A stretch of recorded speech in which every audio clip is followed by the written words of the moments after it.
제가 오늘 로마서를 하지 않고요. 이런 날 한번 주제 설교를 하지 않을까 생각해 가지고 이럴 때 한 번씩 외식하듯이 주제별 설교를 했습니다. 제가 올리온 교회라고 하는 제목을 찾았습니다. 찾고서 정했는데요. 이번에도 휴가 가서 참 많은 생각을 했습니다. 휴가 가서 왜 이렇게 바쁘게 살아왔는지, 뭐가 이렇게 급한지. 그래서 많은 사람들이 저희와 같이 세도나를 다니면서 이렇게 휴식을 취하는 것을 이렇게 보면서도 무슨 생각을 했냐면, 사람들은 일을 할 때도 있지만 이렇게 휴식을 하면서도 즐기면서 기뻐하고 재밌어하고 행복해하는구나라는 것을 보게 되었습니다. 우리가 삶을 살아가면서 일만 할 수는 없지 않습니까? 휴식도 취해야 되는 것처럼 어떻게 보면은 이렇게 좀 밸런스가 있는 이러한 삶이 우리에게 주어졌을 때 그것이 건강하게 된다라는 이런 생각을 하게 되었습니다. 음식도 그렇지 않습니까? 음식도 뭐 한 가지만 이렇게 많이 뭐 우리가 단백질만 먹는다고 해서 좋은 것이 아니라 단백질도 먹지만 또 그 외에 다른 것도 섭취해야만이 이게 밸런스가 됐을 때 우리에게 건강이 있듯이 이게 깨지면 몸이 아픈 것이고 뭔가 우리 삶 속에서 삐뚤어지는 어려움이 있지 않나 라는 생각이 들었습니다.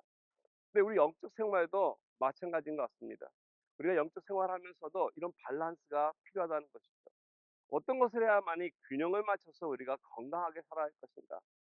예전에 교회를 시작하기 전서부터 기도하면서 만약 교회를 한다면 어떤 교회를 할 것인가를 고민하던 중에 팬데믹을 지나면서 아마 여러 번 제가 말씀드렸기 때문에 잘 아실 것입니다. 우리가 이 신앙생활에서 중요한 것이 무엇인지, 우리가 이 밸런스가 깨져서 너무 많은 걸 하다 보니까 지쳐 있기도 하고 한 곳에 몰두하다 보니까 온전한 신앙생활을 하지 못하는 우리들의 바람직하지 못한 모습들이 있었다는 것을 보게 되어서 중요한 것, 본질적인 것, 그래서 그걸 좀 밸런스를 찾아서 회복돼서 건강한 신앙생활, 교회 생활을 좀 하고 싶다. 또 이런 마음들이 있어서 우리가 교회를 시작하면서 무엇을 붙잡고 나갈 것인가. 그러다가 제가 받은 말씀이 오늘 이 베드로전서 9장 2장 9절과 10절 말씀입니다. 여기서 있는 오직 우리가 한 하나님의 사람으로서 한 가지 목적, 하나님께 주신 이 목적을 향하라고 하는 이 여기서 그러한 취지가 있기 때문에 저희 교회 이름을 only one이라고 정한 의미도 거기 여기 있습니다. 그래서 한 가지 하나님이 주신 것이 무엇인가? 첫째는 오늘 말씀 보니까 우리에게 이렇게 말씀하고 있습니다. 우리 요 10절 말씀 보니까 전에는 너희가 백성이 아니더니 이제는 하나님의 백성이요 전에는 국류를 얻지 못하였더니 이제는 국류를 얻은 자니라라고 우리에게 어떤 존재였었는지를 말씀해 줍니다. 그런데 예전에 이런 존재였는데 지금은 어떤 존재냐면은 그 9절 말씀 보니까 우리를 택하신 백성이요 거룩한 나라요 하나님의 소유된 백성이라고 말씀하면서 자녀라고 하는 이 놀라운 신분 상승을 해 주셨어요. 우리가 이 세상 살아가면서 하나님을 믿는 백성으로서 또 직분받은 사람으로서 기쁨 가운데 살아가고 있는지 모르겠어요. 왜냐면 그 당시만 해도 많은 사람들이 보면 교회에 장로님들은 머리가 아프시다는 거예요. 교회 일만 생각하면 집사님들도 마찬가지예요. 뭐 여러 가지 일이 바빠요. 그래서 교회 가면은 해피한 사람보다는 얼굴을 찡그리고 힘들어하고 다투고 상처받고 오히려 세상보다 못한 모습으로 교회 안에서 사람들을 이렇게 만날 때마다 주일 나와서 기쁘게 예배드리고 하나님 은혜 받고 나가면 좋을 텐데 그러지 못하는 모습들을 많이 보게 되었습니다. 그 이유는 오늘 말씀대로 우리는 귀한 신분인데 하나님이 우리를 어디에서부터 옮겨 주셨는지를 자꾸 잊어버리기 때문에 그렇습니다. 오늘 말씀 보니까 우리가 전에는 어떤 사람이냐면 백성이 아니었다라고 베드로는 얘기하고 있어요. 그러면서 우리에게 국류를 얻은 자라고 말씀하고 있습니다. 아, 여러 국류를 받아보신 적 있으세요? 아마 여러분들 국류 잘 안 받아보셨을 것 같아요. 국류를 받을 만한 위치까지 내려가지 않으셨기 때문에. 국류를 받는다는 것을 경험해보지 않은 사람은 참 쉽지 않을 것 같아요. 정말 없고 힘들어서 내가 아무것도 할 수 없는 그런 가운데서 누군가로부터 도움을 받을 때 그 느끼는 그 감사함과 고마움은 아마 이를 헤아릴 수 없을 것입니다. 근데 우리가 너무 좀 넉넉하게 좀 나름대로 열심히 하다 보니까 내가 누구를 도와줄 수 있는 위치는 있고 내가 좀 선을 베풀고 또 자선도 하고 도네이션도 하고 누군가를 이렇게 위에서 아래로 흘러가기는 하지만은 내가 받는 긍휼함은 하나님으로부터 오는 거는 있다라고는 알고는 있으나 경험을 좀 우리가 많이 못하는 것 같습니다.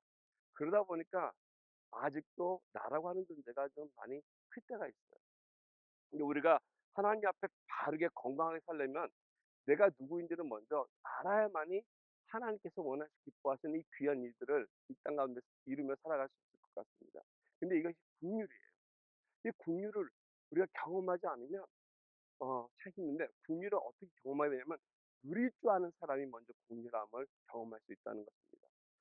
자, 이렇게 말씀드릴게요. 이 국률은 어떻게 얘기한다면 우리가 출애굽기에 보면은 이런 놀라운 스토리가 있지 않습니까? 이스라엘 백성들이 애굽을 나온 스토리. 출애굽기 12장에 보면은 마지막 재앙이 애굽에 내려집니다. 그게 뭐냐면 바로 장자들을 하나님께서 치시는 재앙입니다. 그 장자를 온 애굽에 다 치실 때 하나님께서 무슨 말씀을 하시냐면은 어린 양을 잡아서 그 피로 문설주를 바르면은 밤에 죽음의 천사가 지나가다가 그 문설주에 있는 피를 보고 그 집에는 들어가서 장자를 죽이지 않고 넘어간다 해가지고 이제 이거 유월절이라는 말씀에 이제 기회가 된 것인데, 한번 이렇게 생각해 보기 원합니다. 두 가정이 있어요. 이쪽에 우리 조셉 가정이 있으니까 조셉이라고 하는 친구가 사는 가정이 있고요. 이쪽 한 군데는 뭐 안드레스라고 할까요? 안드레스라고 하는 친구가 사는 가정이 있어요. 근데 둘 다 장남이에요. 이 장자가 죽을 거라고 하는 소식을 들었을 때 이 사람들의 마음이 어떻겠습니까? 얼마나 두렵고 떨리겠습니까?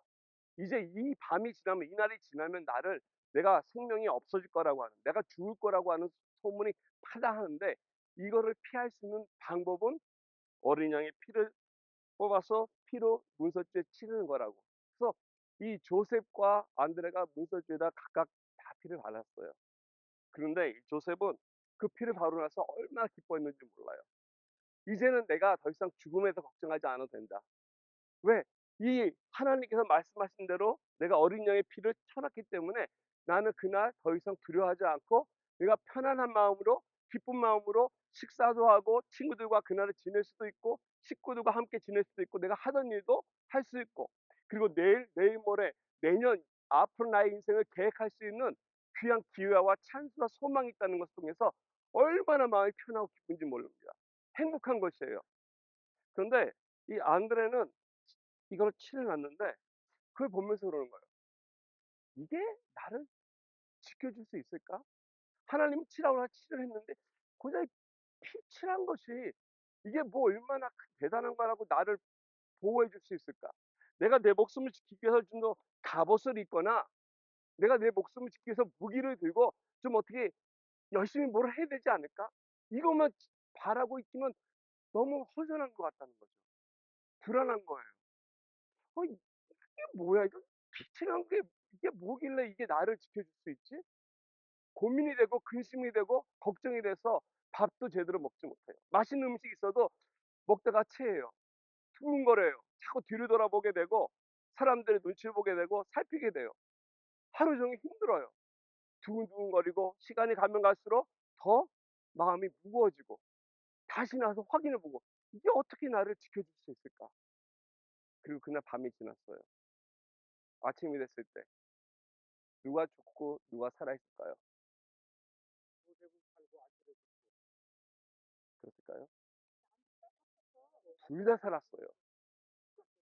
둘 다 살았어요. 둘 다 살았어요. 왜 그랬습니까? 하나님의 약속이 이 어린 양의 피로.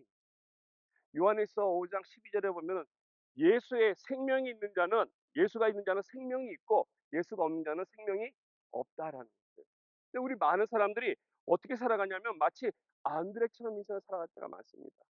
우리가 한번 생각해 볼까요? 그 마지막 하루를 우리의 전 인생이라고 한번 생각해 봅시다. 내가 예수를 믿었어요. 그러면 그 다음 하루 종일 나의 전 인생이 조셉처럼 예수를 믿었기 때문에 더 이상 죽음에 대한 두려움이 없다는 거죠. 기뻐해야 하고 즐거워해야 하고 희망적이어야 되고 무엇을 하든 간에 마음 편하게 할 수 있는 것이에요. 그런데 많은 사람들이 안드레처럼 예수를 믿었어요. 그런데도 걱정해요. 내가 이것도 해야지, 저것도 해야지, 내가 열심히 해야지. 그러면서 사람과 부딪히고 싸우고 화내고 짜증내고 그리고 힘들게 살아간다는 것입니다. 둘 다 구원은 받았어요. 그들이 뭘 해서가 아니라 예수 그리스도를 통해서 구원을 받았다는 것이에요. 여러분이 아무것도 안 해도 예수를 믿는 것만으로 구원을 받는다는 것이에요. 그런데 뭐가 차이가 있을까요? 삶의 퀄리티가 틀리잖아요. 삶의 퀄리티가 얼마나 다릅니까? 예수를 믿고 살아가는 사람은요, 행복과 기쁨과 즐거움과 평안이 있다는 것이에요. 그런데 예수를 믿지만 온전히 믿지 못하기 때문에 내가 뭔가 해야 돼요. 모자른 것 같아요. 그래서 열심히 나가서 봉사도 하고요, 섬기기도 한다는 거예요. 그래서 교회에서 은혜 받았다 그러면 열심히 뭔가 한다는 것이에요. 아니요, 하나님은 그런 말 하신 적 없어요. 하나님은 그걸 요구하신 적이 한 번도 없다는 것이에요. 너희들의 구원은 너희들이 섬기고 봉사하고 열심히 뛰어서 너희들의 노력으로 인해서 고민과 걱정으로 인해서 얻어지는 것이 결코 아니라는 것이죠. 근데 얼마나 많은 사람들이 이 조셉처럼 참된 인생 가운데 하나님 주시는 진리와 자유함과 기쁨을 누리지 못하고 오히려 안드레이처럼 하나님이 주신 생명이 있음에도 불구하고 안타깝게 인생을 힘들게 살아간다는 것이에요. 그래서 우리가 교회를 돌아오면은 참 힘들게 신앙생활하는 사람들, 교회 생활하는 사람들이 많은데 혹시 여러분들은 그런지 아닌지 모르겠습니다. 여러분 어떻게 지금까지 신앙생활을 해오셨는지. 내가 예수를 믿고 살아가면서도 어, 어떻게 내가 긍휼을 체험하지 못했기 때문에 긍휼을 내가 온전히 악셉하지 못했기 때문에 그 긍휼 또한 남한테 베푸지 못할 때가 많아요. 그래서 우리는 말씀을 보면서도 나만 아니라 저 사람도 이렇게 하지 않네? 가서 자꾸 얘기해요. 당신 이렇게 해야 돼. 자꾸 이 율법대로 살라고 요구할 때도 있어요. 그래서 부딪힐 때도 있어요. 나만 하나님께서는 다른 사람 신경 안 써요. 나만 은혜 가운데 안에서 열심히 하면 되는 것이에요. 그리고 내가 그 믿은 것이 있다면은 그 확신한 것이 있다면은 기쁨 가운데 살아가면 돼요. 안드레스가 분명히 요셉한테 그랬어. "야, 너 걱정 안 돼? 너 죽을 거 두렵지 않아?" 두렵지 않다는 거죠. 확신이 있다는 거예요. 왜? 자기가 한 일에 대해서 예수 그리스도 하신 일을 확실히 믿기 때문에 두려울 필요 없다는 것이에요. 그러면 이대로 살아가면 되는 거예요. 나도 두려워해야 될까? 걱정해야 될까? 뭔가 준비해야 될까? 이것이 아니라 흔들리지 않는 믿음 가운데서 확신 가운데서 하나님 앞에 나가는 것이 바른 믿음의 삶이라는 것이에요. 근데 우리는 자꾸 옆에서 흔들어요. 나와 똑같이 고민해야 돼. 저 사람도 근심해야 돼. 걱정해야 돼. 그렇지 않으면 내가 불안하다. 그래서 주변에 많은 사람들이 힘들게 하는 이런 잘못된 신앙생활하는 사람들이 많다는 거예요. 여러분들은 어떠한 삶으로서 나가기를 원하십니까? 우리는 하나님의 은혜를 먼저 잘 깨닫고 누릴 줄 아는 사람이 되어야 할 것이에요. 그래서 저는 교회에서 뭘 막 열심히 하는 거 아직은 때가 아니라고 볼 때가 많아요. 우리는 먼저 누려야 돼요. 기뻐할 줄 알아야 돼요. 그래서 우리가 올리온 교회는 다른 거 아무것도 안 합니다 한 게 그거예요. 그러나 그 긍휼함을 우리가 듬뿍 받을 수 있도록 은혜에 예배에 집중하자는 것이죠. 예배를 통해서 하나님께서 하신 일에 집중하다 보면 하나님께서 우리에게 주신 그 은혜에 집중하다 보면 내가 어떤 존재인지를 알게 될 것이고 더욱더 그것을 알게 되면 우리가 하나님 앞에 더 많은 기쁨과 자유함을 누리면서 행복하게 이 땅 가운데서 살아갈 수 있다는 것입니다. 물질이 아니고 이 건강이 아니라 하나님과의 관계가 나를 기쁘게 하는 것이고 복되게 하는 것입니다. 세상 사람들은 복이라고 그래서 건강해야 한다고 또 돈이 많아야 된다라고 그러고 뭔가 명예를 얻어야 된다고 그러는데 이것이 복이 아니기 때문에 그렇습니다. 아파도 괜찮아요. 좀 불편해도 힘들어 괜찮아요. 돈이 없어 괜찮아요. 하나님과의 관계가 바로만 있다면 이것이 바로 참된 우리의 행복이고 기쁨이고 참된 복이기 때문에 그렇습니다. 이것이 바로 우리 올림픽가 추구하는 첫 번째 목표예요. 그래서 다른 거 많이 안 하더라도 가장 중요한 예배 중에서 이 하나님을 더 알아가고 이 하나님을 더 예배하고 이 하나님께서 집중하는 거. 그래서 한 가지만 합시다 했던 거예요. 두 번째 이렇게 예배하는 우리들에게 있어서 주어지는 것이 있는데 그건 뭐냐면은 그 같은 구절 말씀에 이렇게 나와 있습니다. 하반부에 나와 있는 게 있는데 이는 너희를 어두운 데서 불러내어 그의 귀한 빛에 들어가게 하신 이의 아름다운 덕을 선포하게 하셨습니다. 우리를 하나님의 자녀 삼으시고 택해 주신 거 내가 뭐 사랑스러워서가 아니라 내가 뭐 잘나서가 아니라 내가 뭐 열심히 해서가 아니라 그냥 하나님께서 긍휼을 베푸셨기 때문에 택함 받은 거거든요. 그런데 하나님께서 그냥 하신 건 아니에요. 목적이 있어요. 무엇입니까? 바로 하나님의 기이한 빛에 들어가게 해서 하나님의 아름다움을 선포하게끔 한다. 많은 사람들이 이거를 이제 전도, 뭐 선교 이렇게 얘기합니다. 맞습니다. 복음 전하는 거 맞습니다. 우리가 교회에서 열심히 선교해야 되고 복음 전하는 거 맞습니다. 근데 그 전에 우리 해야 할 것이 있어요. 이걸 하기 위해서 알아야 되는 것이 바로 그 이어지는 10절 말씀 다시 한번 반복하는데 긍휼이에요. 내가 긍휼을 받은 것처럼 남을 긍휼히 여기는 마음이 있을 때 우리가 선교할 수 있고 봉사할 수 있고 섬겨 나가서 예수 그리스도를 증거하는 삶이 이어질 수 있다는 것입니다. 어, 우리가 제가 파라과이 갔다가 멘도사로 이제 이사를 다시 돌아왔어요. 돌아와서 짐이 많았는데 여기도 마찬가지지만 이제 홈디포 같은 데 가면 이제 사람들을 이렇게 인력군을 불러가지고 이삿짐을 나르잖아요. 저도 이제 와이프 이제 직장 일하고 있을 때인데 짐이 와가지고 사람을 불러 갔어요. 가서 갔는데 이제 여러 명이 그냥 많이 있어가지고 내리자마자 막 달려오는 거야. 자기 픽업해달라고 이 일을 해야 되니까. 이제 좀 힘이 세고 썩고 좀 튼튼한 사람들, 젊은 사람들을 픽업해야지 그 많이 갖고 온 박스들이랑 짐을 나눠야 되니까 이거 보면 한 3명이 필요했는데 글쎄 어떻게 하고서 딱 했는데 어떤 사람이 눈이 부딪혔어요. 눈이 딱 부딪혔는데 이 사람은 딱 부딪히는 순간 고개를 돌렸는데도 불구하고 이 사람이 그 바라보는 그 눈빛이 꼭 저를 좀 나 오늘 꼭 이래야 됩니다 나는 이거는 간절함 있는 거예요. 이 사람만 아니면 될 것 같은 분위기인데 왜냐면 이 사람이 나이도 많았고요. 거기 사람보다 힘도 별로 없었어요. 그런데 너무 너무 간절하게 해 가지고 이렇게 하고 나서 보고서 어쩔 수 없이 그 사람이 그 마음이 들어서 이 사람을 픽업을 했어요. 데려와 가지고 같이 인제 가는데 가면서 보니까 이 사람은 얼마나 좋았겠습니까. 아 오늘 하루 벌었으니까 집에 돌아갈 때라도 오늘 수당이 있어 가지고 식구들한테 뭐 먹을 거라도 가져갈 수 있는 기쁨이 있겠잖아요. 나름대로 또 오늘 좋은 일 하는구나 하고 이제 같이 가서 열심히 날랐어요. 날랐는데 이 짐을 나르다 보면은 이 사람이 그냥 내가 픽업했으니까 그렇지 않았으면 그날 하루 종일 이 사람 어쩌면 일도 못 나갈지 모르겠지 않습니까? 근데 이 사람이 그랬으니까 얼마나 열심히 물건을 쫙 세워또 나이가 많다 보니까 다른 사람보다 더 많이 하려고 열심히 갖고 오고 힘들게 도와주고 이렇게 한다면은 얼마나 고맙겠습니까? 나이가 들으니까 늙은 여우가 돼 가지고 제일 가벼운 거, 제일 편안한 거 엘리베이터 있어 가지고 단추만 누르는 일. 소위 얌체질만 하는 거죠. 아니 그러면서 다른 친구들까지도 일 빨리빨리 못하게 하는 거예요.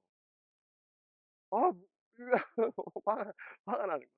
아니 나는 열심히 일해도 내가 그날 데리고 오지 않았으면은 그날 하루 호통 칠 사람인데 열심히 했어야 되는데 그렇지 않은 걸 보면서 화가 났어요. 돌려보내고 나서 여러 가지 며칠 지나서 생각을 했어요. '야 정말 이런 사람도 있구나.' 그런데 말씀 묵상하면서 하나님이 그 사람만 그런 거 아니냐. 그 사람처럼 이 세상을 얌치처럼 살아가는 사람이 그 사람만 있겠냐. 아 최소한도 나는 아니죠 그랬죠. 적어도 많은 사람들이 열심히 하지 않습니까? 라는 그 마음이 들었는데 그러면서 하나님께서 얌체처럼 살아가는 사람의 모습을 보여줬어요. 그 사람이 딱 머릿속에 딱 떠오르는 거예요. 여러분 왜 나보세요? 예. 그게 다른 사람이 아니라 그게 저예요. 여러 가지 이유로 하지 않는 거죠. 선교사로 나가서 선교를 해요. 많은 사람들에게 말씀을 전하고 가르치는 것이 내 사역이니까. 그리고 밖에 나가서 전도할 사람들을 훈련도 시켜요. 그래서 열심히 전도하라고. 왕년에 많이 했었으니까. 그러면서 제가 정작 나가서 하는 것은 별로 없었다는 거예요. 나는 가르쳐야 되니까. 나는 목사님들을 훈련시켜야 되니까. 나는 지도자들만을 하는 거지 내가 같이 나가서는 안 해도 되니까.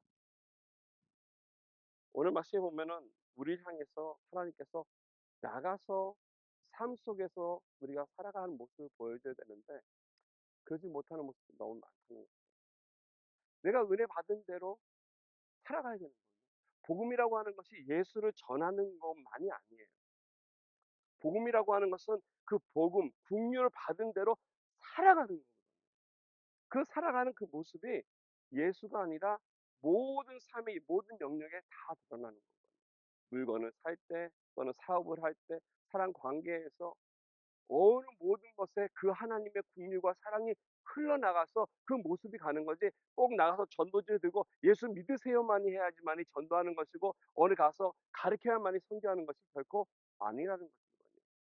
우리 각각 사람을 향해서 하나님께서 원하시는 것은 나에게 국률을 주셔서 어느 어떤 모습으로 살아가든지 그 삶 속에서 하나님의 덕이 드러날 수 있도록, 하나님 영광 받으실 수 있도록 우리의 삶을 이끌어가는 것이, 그게 바른 선교라는 거예요.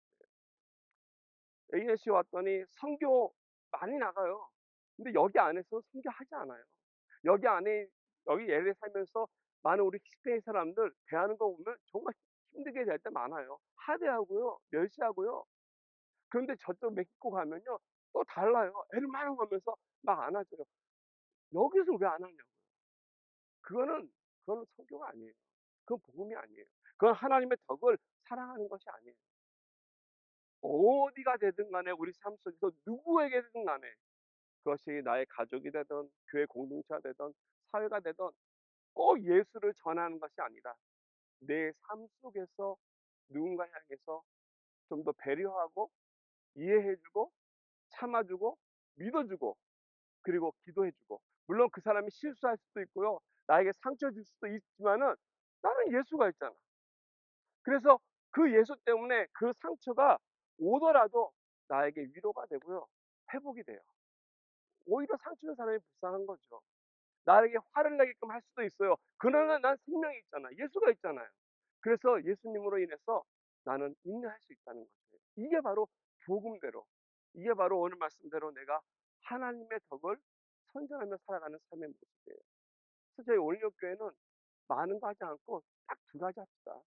하나님께 집중해서 나이가 국리를 얼마나 받았는지, 내가 얼마나 못난 존재인지, 얼마나 부족한 자인지를 내가 깨달아서 하나님의 사랑이 얼마나 큰지, 그래서 하나님께 감사해서 정말 내가 그걸 깨닫고 기쁨 가운데 살아가는 이러한 믿음이 성장하고 자라기를 바랍니다. 그러면서 내 삶 속에서도 누군가 향해서 가르치고 얘기하기보다는 그를 향해서 섬기고 배려하고 믿어주고 함께하는, 그래서 같이 세워줄 수 있는, 그래서 제가 쭉 원리함께 시작하면서 설교한 내용들이 그거거든요. 골로새서 제일 먼저 했어요. 골로새서는 제가 어떤 식으로 말씀을 세우고 교회가 가기를 원했던 말씀들 내역이 거기 있어요. 뭐 지금 여기 골로새서 들어보는 세 분밖에 없는데 기억들 안 날지도 몰라요.